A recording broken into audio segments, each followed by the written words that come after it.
ओम शांति। 2 अप्रैल 2024। बाबा के महावाक्य। मीठे बच्चे, और संग तोड़ एक संग जोड़ो। भाई भाई की दृष्टि से देखो तो देह नहीं देखेंगे, दृष्टि बिगड़ेगी नहीं, वाणी में ताकत रहेगी। प्रश्न: बाप बच्चों का कर्जदार है या बच्चे बाप के?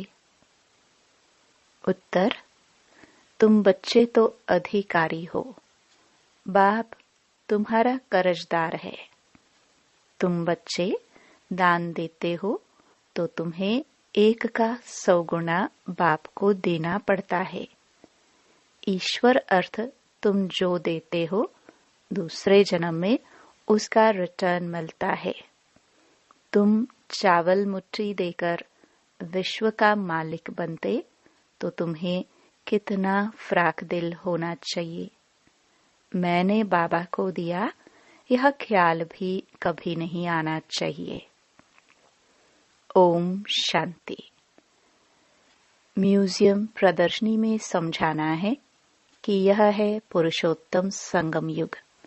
समझदार तो सिर्फ तुम ही हो, तो सबको कितना समझाना पड़ता है कि यह पुरुषोत्तम संगम युग है। सबसे जास्ती सर्विस स्थान है म्यूजियम। वहाँ बहुत आते हैं, अच्छे सर्विसेबल बच्चे कम हैं। सर्विस स्टेशन सब सेंटर्स हैं।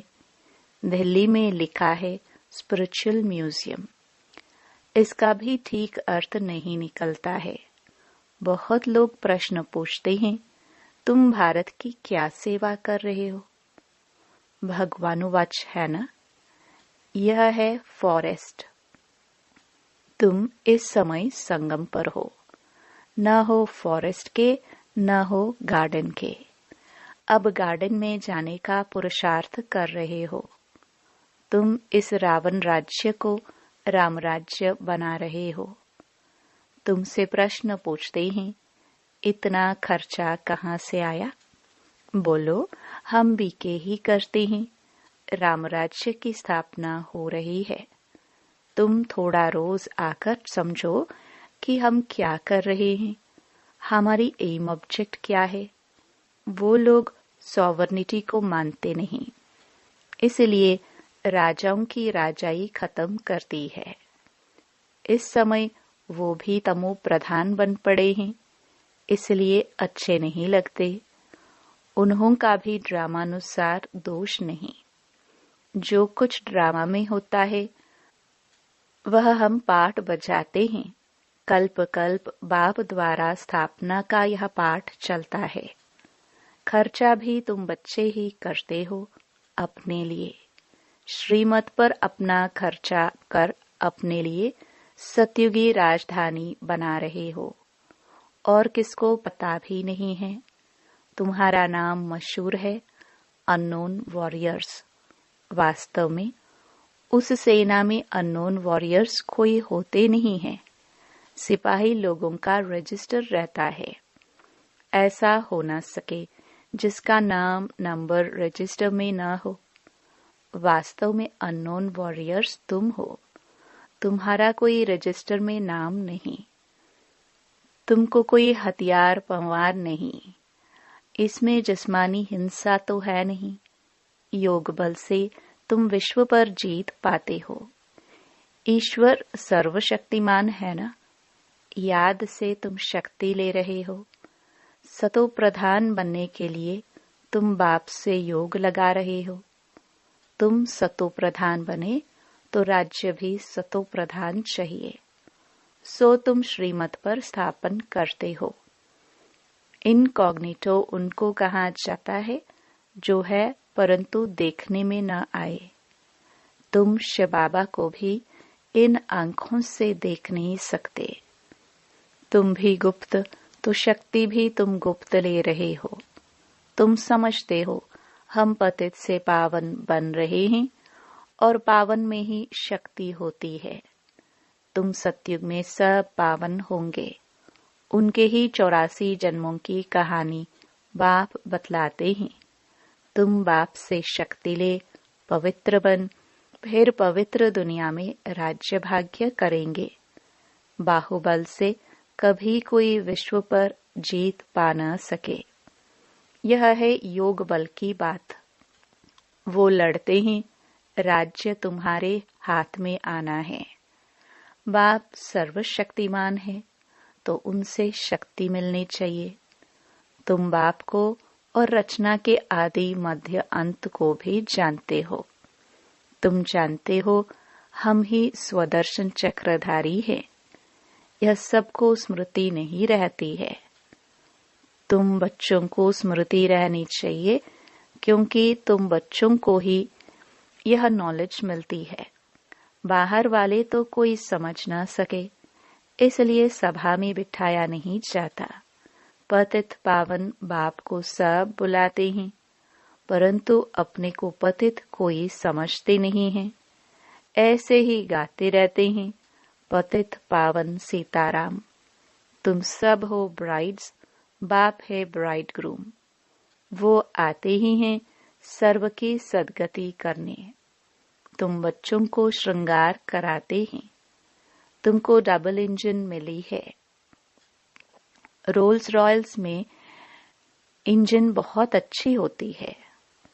बाप भी ऐसे है। कहते हैं पतित पावन आओ, हमको पावन बनाकर साथ ले जाओ। तुम सब शांतमय बैठे हो, कोई झांझ आदि नहीं बजाते। तकलीफ की बात नहीं। चलते फिरते बाप को याद करते रहो। जो मिले उनको रास्ता बताते रहो। बाप कहते हैं मेरे व लक्ष्मी नारायण, राधे कृष्ण आदि के जो भक्त हैं, उनको यह दान देना है, व्यर्थ नहीं गवाना है। पात्र को ही दान दिया जाता है। पतित मनुष्य पतित को ही दान देते रहते हैं। बाप है सर्वशक्तिमान, उनसे तुम शक्ति लेकर उत्तम बनते हो। रावण जब आता है, उस समय भी संगम हुआ, त्रेता और द्वापर का। यह संगम है कलयुग और सतयुग का। ज्ञान कितना समय और भक्ति कितना समय चलती है, यह सब बातें तुमको समझकर समझानी है। मुख्य बात है बेहद के बाप को याद करो। जब बेहद का बाप आते हैं तो विनाश भी होता है। महाभारत लड़ाई कब लगी? जब भगवान ने राजयोग सिखलाया था। समझ में आता है नई दुनिया का आदि, पुरानी दुनिया का अंत अर्थात विनाश होना है। दुनिया घोर अंधेरे में पड़ी है, अब उनको जगाना है। आधा कल्प से सोए पड़े हैं। बाप समझाते हैं अपने को आत्मा समझ, भाई भाई की दृष्टि से देखो।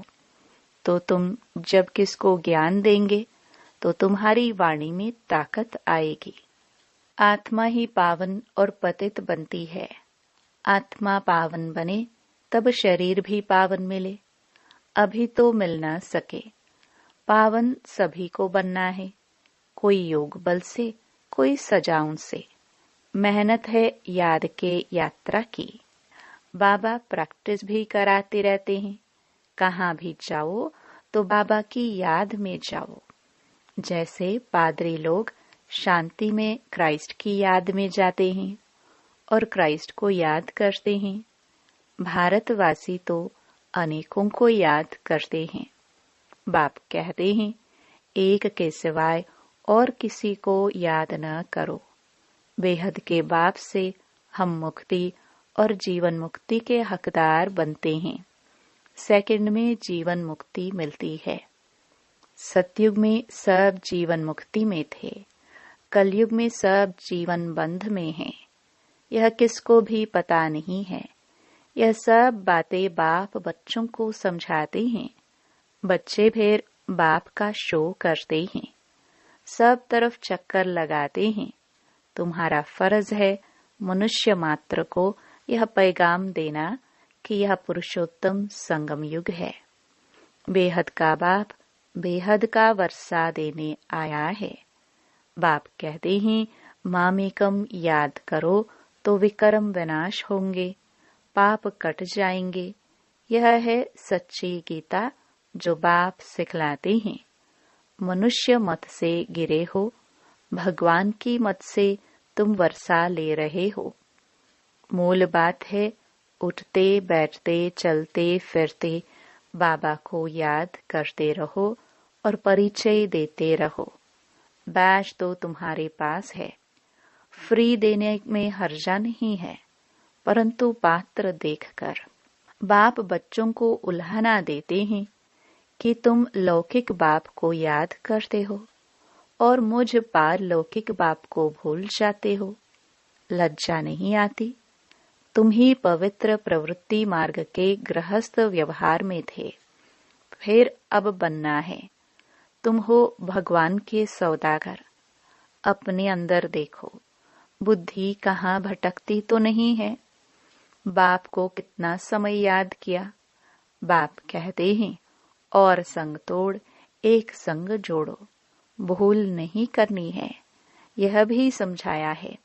भाई भाई की दृष्टि से देखो तो देह नहीं देखेंगे, दृष्टि बिगड़ेगी नहीं। मंजिल है ना, यह ज्ञान अभी ही तुमको मिलता है। भाई भाई तो सब कहते हैं, मनुष्य कहते हैं ब्रदरहुड। यह तो ठीक है, परमपिता परमात्मा की हम संतान हैं, फिर यहाँ क्यों बैठे हो? बाप स्वर्ग की स्थापना करते हैं, तो ऐसे ऐसे समझाते उन्नति को प्राप्त करते रहो। बाप को सर्विसेबल बच्चियां बहुत चाहिए। सेंटर्स खुलते जाते हैं।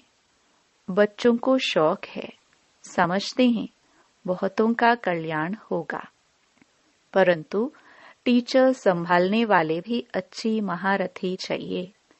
टीचर्स भी नंबरवार है। बाबा कहते हैं जहाँ लक्ष्मी नारायण का मंदिर हो, शिव का मंदिर हो, गंगा का कंठा हो, जहाँ बहुत भीड़ होती हो, वहाँ सर्विस करनी चाहिए। समझाओ, भगवान कहते हैं काम महाशत्रु है। तुम श्रीमत प्रमाण सर्विस करते रहो। यह तुम्हारा ईश्वरीय परिवार है।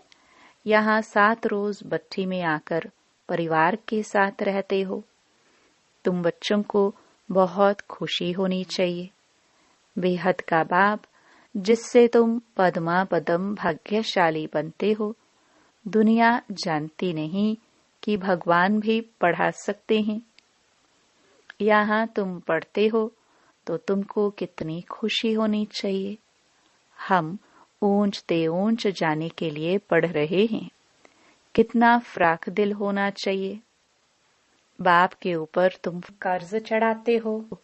ईश्वर अर्थ जो देते हो, दूसरे जन्म में इनका रिटर्न लेते हो ना। बाबा को तुमने सब कुछ दिया तो बाबा को भी सब कुछ देना पड़ेगा। मैंने बाबा को दिया, यह कभी ख्याल नहीं आना चाहिए।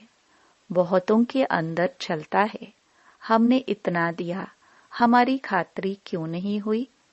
तुम चावल मुट्ठी देकर विश्व की बादशाही लेते हो। बाबा तो दाता है ना। राजाए रॉयल होते हैं। पहले पहले जब मुलाकात होती है तो हम नजराना देते हैं, वे कभी हाथ में नहीं लेंगे, सेक्रेटरी तरफ इशारा करेंगे।